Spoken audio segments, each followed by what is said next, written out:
ছাত্র জনতার এই গণ অভ্যুত্থানের মধ্য দিয়ে সমগ্র দেশ জনগণ একটি সুন্দর গণতান্ত্রিক রাষ্ট্র হিসেবে বাংলাদেশকে গড়ে তুলতে চায়। সেই দিকে আপনারা যান। আপনারা যত দ্রুত সম্ভব একটি রোড ম্যাপ দেন যে গণতান্ত্রিক প্রক্রিয়ায় আপনারা কবে যেতে চান, কিভাবে যেতে চান, তার একটা রূপরেখা দেন। তাড়াহুড়োর আমাদের প্রয়োজন নেই। কিছু অবশ্যই গুরুত্বপূর্ণ সংস্কারের বিষয় আছে, যে সংস্কারগুলো আপনারা না করলে এই জাতি ভবিষ্যতে হয়তো সেই সংস্কারগুলোর জন্য আরও বহু বছর অপেক্ষা করতে হবে।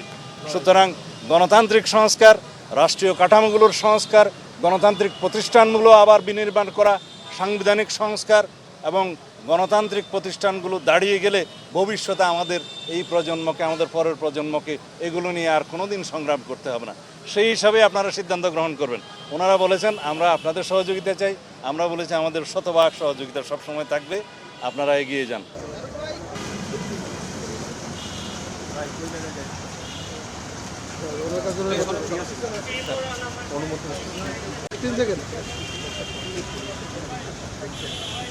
বাংলা ভীষণ তোমরা নাকি কালকে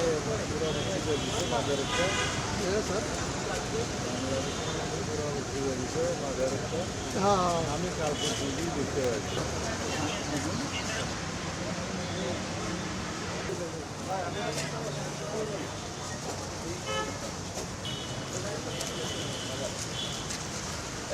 আপনার একটু